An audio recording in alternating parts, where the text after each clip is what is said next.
រដ្ឋបាលស្រុកអង្គរបូរីសូមអនុមោទនាបុណ្យមាឃកម្ពុជាពុទ្ធសករាជ2569ឆ្នាំ2026សម្រាប់រដ្ឋបាលស្រុកអង្គរបូរីខេត្តតាកែវរសៀលថ្ងៃច័ន្ទ15កើតខែមិញឆ្នាំម្សាញ់ស័កស័កពុទ្ធសករាជ2569ត្រូវនៅថ្ងៃទី2ខែមករាឆ្នាំ2026រដ្ឋបាលស្រុកអង្គរបូរីបានរៀបចំប្រារព្ធពិធីបុណ្យមាឃកម្ពុជាពុទ្ធសករាជ2569ឆ្នាំ2026នៅវត្តកំពង់ហ្លួងឃុំអង្គរបូរីស្រុកអង្គរបូរីខេត្តតាកែវដឹកនាំដោយលោករស់ប៊ុនធឿនអភិបាលនៃគណៈអភិបាលស្រុកអង្គរបូរី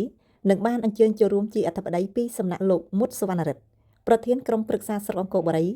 និងនិមន្តអញ្ជើញចូលរួមពីព្រះអជ្ជគុណស៊ូរស្មីព្រះចៅអធិការវត្តកំពង់ហ្លួងរួមនឹងព្រះសង្ឃលោកស្រី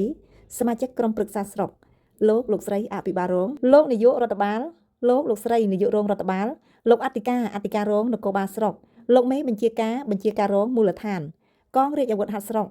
លោកមេបញ្ជាការរងផ្នែកសឹករងអង្គរបូរីប្រធានអនុប្រធានការិយាល័យអង្គភាពនៃរដ្ឋបាលស្រុកលោកមេឃុំក្រុមប្រឹក្សាឃុំអង្គរបូរីនិងលោកមេឃុំគ្រប់ឃុំលោកប្រធានអនុប្រធាននិងបុគ្គលិកមន្ទីរពេទ្យបង្អែកស្រុកមណ្ឌលសុខភាពកម្លាំងប៉ុស្តិ៍នគរបាលរដ្ឋបាលអង្គរបូរីប្រជាការពារភូមិលោកមេភូមិអនុភូមិជំនួយការភូមិក្នុងឃុំអង្គរបូរីយុវជនសសយកយុវជនក្មេងវត្តយុវជនកាកបាទក្រហមយុវជនកាយរិទ្ធលោកគ្រូអ្នកគ្រូសិស្សានុសិស្សអាចារ្យគណៈកម្មការវត្តមេវេនព្រមទាំងពុទ្ធបរិស័ទចំណុះជើងវត្តកំពង់ហ្លួងបានចូលរួមយ៉ាងច្រើនកកគួរជាទីជ្រះថ្លាសូមឲ្យព្រះពុទ្ធសាសនារុងរឿងចម្រើន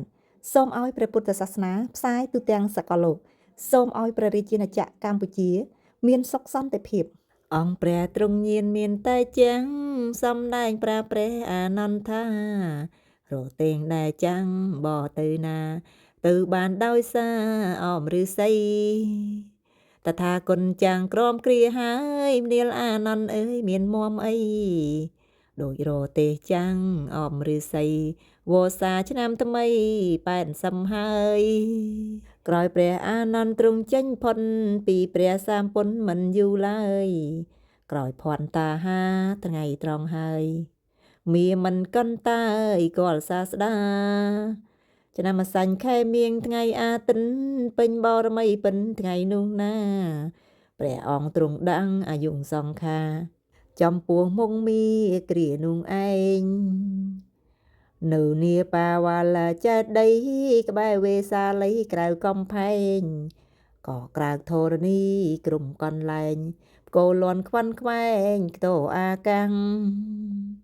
ក្រោយមកភេគង់ជួបជុំគ្នា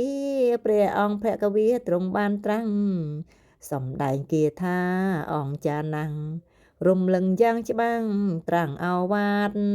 ទ្រង់បានត្រាថាសង្ខារទាំងឡាយតែងតែអន្តរាយវិនាងខូចខានចូលនាងទាំងឡាយកំបីប្រមាថប្រឹងប្រែងសង្វាតឲ្យសម្រាញ់ការភាញដែលស្មូនឆ្នាំងដំដុនដោយដីតូចក្តីធំក្តីឆៅឆ្អិនយ៉ាងណាចុងក្រោយរមែងតែមានកិរិយាបែកធ្លាយធម្មតានេះជាការពិតយ៉ាងណាជីវិនសំសាន់នេះក៏ក្មេងចាស់មានក្រពីឬបណ្ឌិតចុងក្រោយរមែងតែស្លាប់ពិតបានបងជីវិនក៏យ៉ាងនោះដែរជីវិតតថាគតមានប្រមាណតិញគោរំពីងពេញឥនមានកែប្រែពីថ្ងៃនេះទៅនៅត្រឹម3ខែតថាគតត្រូវតែបរិនិព្វាន3ខែកន្លងយ៉ាងរហ័ងសែនសោកស្ដាយណាស់ព្រះទ្រង់ញៀនវេលាជិតភ្លឺទ្រង់ចូលជៀនហើយចូលនឹមពៀនកណ្ដាលព្រៃក្នុងខែពិសាថ្ងៃអង្គារឆ្នាំម្សាញ់វេលាចុងរាត្រីថ្ងៃ15កើតពេញបរមីបរិស័នប្រុសស្រីជុំត្រៀបត្រាទីទ្រង់នឹមពៀននោះតាំងនៅក្បែរផ្លូវទៅក្រុងគង់សេនារា